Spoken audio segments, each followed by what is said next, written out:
Hi hello, നമ്മൾ ഇന്ന് നോക്കാൻ പോകുന്നത് ലോകത്തിൽ തന്നെ ഞെട്ടിച്ചിട്ടുള്ള ഒരു കൊലപാതകത്തെ കുറിച്ചാണ്. ജപ്പാനിലെ തന്നെ ഏറ്റവും ചെറിയ കൊലപാതകി എന്നറിയപ്പെടുന്ന ഒരു പെൺകുട്ടിയെ കുറിച്ചാണ്.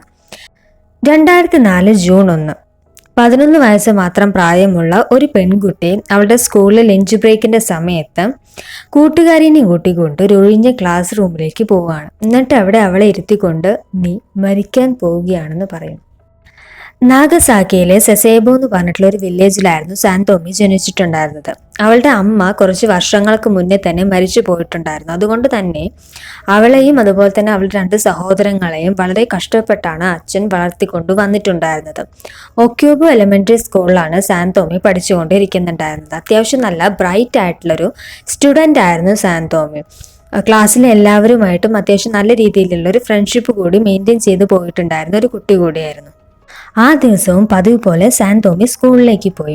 ഉച്ചയ്ക്ക് ഫുഡൊക്കെ കഴിക്കാനായിട്ട് എല്ലാവരും കൂടി ചിരിച്ച് കളിച്ച് പോകുന്ന സമയത്താണ് സാന്തോമിയുടെ ഫ്രണ്ടായിട്ടുള്ള നാറ്റ്സൂമി അവളെ വിളിക്കുന്നത്. എന്തോ ഒരു കാര്യം പറയാനുണ്ട് എന്ന് പറഞ്ഞുകൊണ്ട് നാറ്റ്സൂമി സാന്തോമിയും കൂട്ടിക്കൊണ്ട് ഒരു ഒഴിഞ്ഞ ക്ലാസ് റൂമിലേക്ക് പോകുന്നു.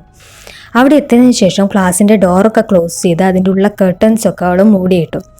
എന്നിട്ട് സാന്തോമിയുടെ ബാക്കിൽ നിന്നാണ് നാറ്റ്സൂമി അവളെ അറ്റാക്ക് ചെയ്യുന്നത്. ഒരു ബോക്സ് കട്ടർ യൂസ് ചെയ്തിട്ട് കഴുത്തിലേക്ക് നല്ല ആഴത്തിൽ മുറിവേൽപ്പിച്ചു. അതുപോലെ തന്നെ അവളുടെ കയ്യിലും കുറേ അധികം ആ ഒരു സംഭവം യൂസ് ചെയ്തിട്ട് വരച്ചും കോയൊക്കെ മുറിവേൽപ്പിക്കുകയാണ് ഉണ്ടായത്. ഈ ഒരു കഴുത്തിലുണ്ടായിട്ടുള്ള മുറിവിന് ഏകദേശം 4 ഇഞ്ചോളം ആഴമുണ്ട് എന്നാണ് റിപ്പോർട്ടുകൾ പറയുന്നത്. ഈ ഒരു മുറിവാണ് സാന്തോമിയെ മരണത്തിലേക്ക് നയിച്ചത്. ഇതിനൊക്കെ ശേഷവും നാറ്റ്സൂമി പേടിച്ച് ഓടുക അല്ലെങ്കിൽ പരിഭ്രമിക്കുക ഒന്നും തന്നെ ചെയ്തിട്ടുണ്ടായിരുന്നില്ല. സാന്തോമി മരിക്കുന്നത് നോക്കി അവിടെ തന്നെ നിന്നു എന്നുള്ളതാണ്. മരിച്ചു എന്ന് ഉറപ്പുവരുത്തിയതിനു ശേഷം മാത്രമാണ് നാറ്റ്സൂമി ആ റൂം വിട്ട് പുറത്തേക്ക് ഇറങ്ങുന്നത്. ഒന്നും സംഭവിക്കാത്തതുപോലെ സുഖമായിട്ട് ക്ലാസ്സിലേക്ക് നടക്കുകയാണ് ചെയ്തത്. പക്ഷെ അവളുടെ ഡ്രസ്സിലൊക്കെ നിറയെ ബ്ലഡിൻ്റെ സ്റ്റെയിൻസ് ഉണ്ടായിരുന്നു. അതൊക്കെ കണ്ടിട്ട് കൂടെയുള്ള ഫ്രണ്ട്സും അതായത് അവിടെ ഉണ്ടായിരുന്ന പിള്ളേരും ടീച്ചേഴ്സൊക്കെ വളരെയധികം ടെൻഷനായി. അവർ വിചാരിച്ചിട്ടുണ്ടായിരുന്നത് നാറ്റ്സൂമിക്ക് എന്തെങ്കിലും മുറിവോ അല്ലെങ്കിൽ എന്തെങ്കിലും പറ്റിയതായിരിക്കണം എന്നാണ് അവർ വിചാരിച്ചത്. ടീച്ചേഴ്സൊക്കെ ഓടി വന്നിട്ട് നാറ്റ്സൂമിയെ മൊത്തത്തിൽ നോക്കിയിട്ടും അവർക്കൊന്നും തന്നെ കാണാനായിട്ട് സാധിച്ചില്ല. അവസാനം നാറ്റ്സൂമി തന്നെ പറയാണ്, ഇത് എൻ്റെ ബ്ലഡ് അല്ല എന്നുള്ളത്. അന്നത്തെ ചില ന്യൂസ് ചാനലുകളൊക്കെ റിപ്പോർട്ട് ചെയ്തതനുസരിച്ചിട്ട് ഇത് പെട്ടെന്നുണ്ടായിട്ടുള്ളൊരു അറ്റാക്കൊന്നുമല്ല. അതായത് നാറ്റ്സൂമി ഇത് ഓൾറെഡി പ്ലാൻ ചെയ്ത് വെച്ചിട്ടുണ്ടായിരുന്നൊരു സംഭവമായിരുന്നു. അന്ന് ഒരു അവസരം കിട്ടിയപ്പോൾ ആളത് മാക്സിമം യൂട്ടിലൈസ് ചെയ്തു, അത്രയേ ഉള്ളൂ.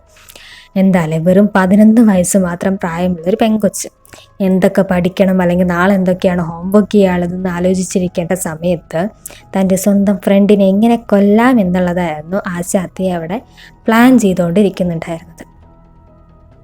അന്നത്തെ ആ ടൈമിൽ നാറ്റ്സൂമിയുടെ പേരും കാര്യങ്ങളൊന്നും പുറത്തേക്ക് വിട്ടിട്ടുണ്ടായിരുന്നില്ല. അത് ജപ്പാൻ്റെ ഒരു ലീഗൽ പ്രൊസീജിയേഴ്സൊക്കെ അനുസരിച്ചിട്ട് വെറും 11 വയസ്സല്ല ആ കുട്ടിക്ക് ഏജ് ആയിട്ടുള്ളൂ. അതുകൊണ്ട് തന്നെ ആ കുട്ടിയുടെ ഒറിജിനൽ ഐഡൻറ്റിറ്റി ഒന്നും പുറത്തേക്ക് വിടാൻ പാടില്ല എന്നുള്ളതാണ്. അതുകൊണ്ട് തന്നെ ഗേൾ എ എന്നുള്ളൊരു നെയിം യൂസ് ചെയ്തിട്ടാണ് ആ കുട്ടീനെ അന്നൊക്കെ പറഞ്ഞിട്ടുണ്ടായിരുന്നത്. എന്തായാലും ഈ ഒരു ഫോട്ടോ വന്നതിന് ശേഷം ഈ ഒരു ഇൻസിഡൻ്റ് അല്ലെങ്കിൽ ഒരു കേസിന് തന്നെ നിവാഡട്ടാൻ കേസ് അല്ലെങ്കിൽ നിവാഡട്ടാൻ മർഡർ എന്നുള്ളൊരു പേരിൽ പിന്നീട് ഇൻ്റർനെറ്റിലും മറ്റുമൊക്കെ ഇത് പോപ്പുലർ ആവാനായിട്ട് തുടങ്ങി. അതുപോലെ തന്നെ ഈ ഒരു കുട്ടിയുടെ ഫേസ് വെച്ചിട്ടുള്ള മീംസും കാർട്ടൂൺസും അതുപോലെ തന്നെ ഗെയിംസും അങ്ങനെ പല പല കാര്യങ്ങളും ഇൻ്റർനെറ്റിൽ വൈറലാവാനായിട്ട് തുടങ്ങി. സാന്തോമിയുടെ ബോഡി കണ്ടെത്തുന്നത് സ്കൂളിലെ 3rd ഫ്ലോറിലെ ഒരു ക്ലാസ് റൂമിൽ നിന്നായിരുന്നു. അത് ആദ്യമായിട്ട് കണ്ടിട്ടുണ്ടായിരുന്ന ടീച്ചർ പറയുന്നത് അനുസരിച്ചിട്ട് ബോഡി കമിഴ്ന്നിട്ടാണ് കിടക്കുന്നുണ്ടായിരുന്നത്. അതായത് മുഖം നിലത്തിനോട് ചേർന്നിട്ടായിരുന്നു ഉണ്ടായിരുന്നത്. അതുപോലെ തന്നെ ആ കുട്ടിക്ക് ബോധമുണ്ടായിരുന്നില്ല, ശ്വാസവും ഉണ്ടായിരുന്നില്ല. നാറ്റ്സൂമിയെ പോലീസ് കസ്റ്റഡിയിൽ എടുത്തിട്ടുള്ള ശേഷം ആയാൽ കൂടി ആ കുട്ടി ഒരു അക്ഷരം മിണ്ടിയിട്ടുണ്ടായിരുന്നില്ല. കുറേ അധികം സമയത്തിന് ശേഷമായിരുന്നു നാറ്റ്സൂമി പോലീസിനോട് കാര്യങ്ങളൊക്കെ ഡീറ്റെയിൽഡ് ആയിട്ട് പറഞ്ഞു തുടങ്ങുന്നത്. സാന്തോമി എങ്ങനെയാണ് മരിച്ചത് എന്നുള്ളത് അതിനോടകം എല്ലാവർക്കും ഒരു വിധത്തിലുള്ള ഐഡിയ ഒക്കെ കിട്ടിയിട്ടുണ്ടായിരുന്നു. എങ്കിൽ കൂടി ഈ ഒരു 11 വയസ്സുള്ള 2 കുട്ടികളാണ്. അതും പ്രത്യക്ഷത്തിൽ അവർ തമ്മിൽ യാതൊരുവിധ പ്രശ്നങ്ങളും ഉണ്ടായിരുന്നില്ല, നല്ല ഫ്രണ്ട്സ് ആയിരുന്നു. പിന്നെ എന്തിനാണ് ഈ ഒരു കുട്ടി ഇത്രയധികം ബ്രൂട്ടലായിട്ട് തൻ്റെ ഫ്രണ്ടിനെ കൊലപ്പെടുത്തിയത് എന്നുള്ളത് അപ്പോഴും ഒരു ചോദ്യമായിട്ട് നിൽക്കുകയാണ്. ഇനി നാറ്റ്സൂമിയെ കുറിച്ച് പറയുകയാണെന്നുണ്ടെങ്കിൽ ചെറിയ ചെറിയ വഴക്കും പ്രശ്നങ്ങളൊക്കെ നാറ്റ്സൂമി സ്കൂളിൽ ഉണ്ടാക്കിയിട്ടുണ്ടായിരുന്ന ഒരു കുട്ടി തന്നെയായിരുന്നു. എങ്കിലും ഇത്ര വലിയൊരു അറ്റാക്ക് അത് അവളിൽ നിന്ന് ആരും തന്നെ പ്രതീക്ഷിച്ചിട്ടില്ല.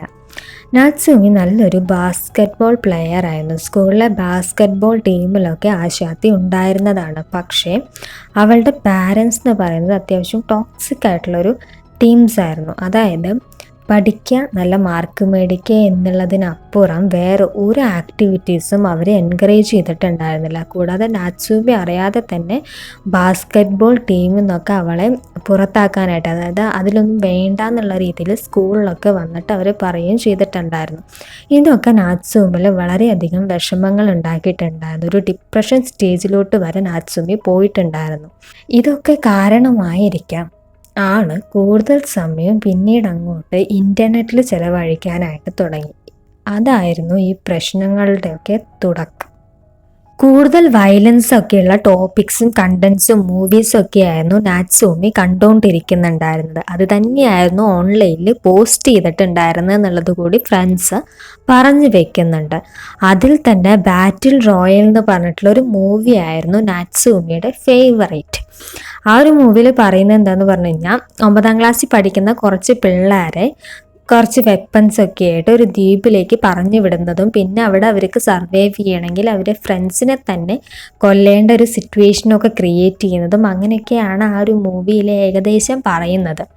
എന്തായാലും ഈ ഒരു മൂവിയിൽ നിന്ന് ഇൻസ്പയർഡ് ആയിട്ടാണ് നാറ്റ്സൂമി ഈ കൊലപാതകം ചെയ്തത് എന്ന് കൂടി പറയുന്നുണ്ട്. ഒരു കൊലപാതകം അല്ലെങ്കിൽ ഒരു മർഡർ നടക്കണം എന്നുണ്ടെങ്കിൽ അവിടെ ഒരു കാരണം ഉണ്ടാവണം അല്ലേ. ഇവിടുത്തെ കാരണം എന്ന് പറയുന്നത് നാറ്റ്സൂമിയും അവളുടെ ഫ്രണ്ട്സ് കുറച്ച് പേരൊക്കെ കൂടിയിട്ട് ഒരു ഗ്രൂപ്പ് ചാറ്റ്, നമ്മളൊക്കെ ചെയ്യുന്നത് പോലെ തന്നെയുള്ള ഒരു ഗ്രൂപ്പ് ചാറ്റ്. ആ ഒരു ചാറ്റിൽ സാന്തോമി നാറ്റ്സൂമിയുടെ അപ്പിയറൻസിനെ കളിയാക്കിക്കൊണ്ട് കുറച്ച് കമൻസ് ഇട്ടിട്ടുണ്ടായിരുന്നു. അതായത് അവളെ ഫാറ്റ് എന്ന് പറഞ്ഞിട്ടും അങ്ങനെ ആ ഒരു ബോഡി ഷേമിംഗ് ഒക്കെ പോലെ തന്നെ. അത് നാറ്റ്സൂമിക്ക് വളരെയധികം ദേഷ്യവും വിഷമവും ഒക്കെ ഉണ്ടാക്കിയിട്ടുണ്ടായിരുന്നു. ഇത്രയധികം ഫ്രണ്ട്സിൻ്റെ ഒക്കെ ഇടയിൽ വെച്ചിട്ട് ഇങ്ങനെ ഇൻസൾട്ട് ചെയ്യാന്ന് പറയുന്നത് അവൾക്ക് സഹിക്കാൻ പറ്റാവുന്ന കാര്യമായിരുന്നില്ല. പക്ഷേ ഇതൊരു കൊലപാതകത്തിൽ എത്തി നിൽക്കുന്ന സ്വപ്നത്തിൽ കൂടി ആരും വിചാരിച്ച് കാണത്തില്ല. ആ കുട്ടിയുടെ പ്രായമൊക്കെ കണക്കിലെടുത്തുകൊണ്ട് 2 വർഷത്തെ തടവിനായിരുന്നു കോടതി ശിക്ഷ വിധിച്ചിട്ടുണ്ടായിരുന്നത്. പിന്നീട് അത് 2 വർഷത്തേക്കും കൂടി എക്സ്റ്റെൻഡ് ഒക്കെ ചെയ്തിട്ടുണ്ടായിരുന്നു. അതൊരു പക്ഷേ നാറ്റ്സൂമിയുടെ മെൻ്റൽ ഹെൽത്ത് ഓക്കെ ആയിട്ടില്ല എന്നുള്ളത് ബോധ്യപ്പെട്ടത് കൊണ്ടായിരിക്കാം. എന്തായാലും നിങ്ങളൊന്ന് ആലോചിച്ച് നോക്കിയേ, 11 വയസ്സുള്ളൊരു കുട്ടിയാണ് ഇമാതിരി കാര്യങ്ങളൊക്കെ ചെയ്തു കൂട്ടിയത്.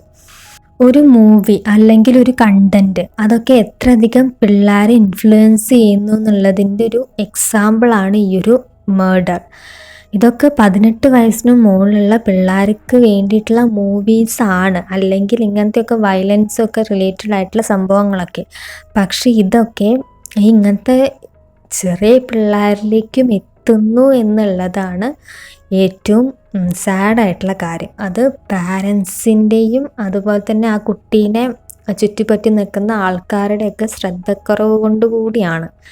എന്തായാലും നമ്മുടെ പിള്ളേരെ എന്തൊക്കെ കാണുന്നു, അവരെന്തൊക്കെ ചെയ്യുന്നു എന്നുള്ളതൊക്കെ നോക്കേണ്ടത് നമ്മുടെ കടമ തന്നെയാണ് അല്ലേ. അപ്പോൾ നമുക്ക് വേറൊരു വീഡിയോ ആയിട്ട് വീണ്ടും കാണാം. അതുവരേക്കും ബൈ ബൈ.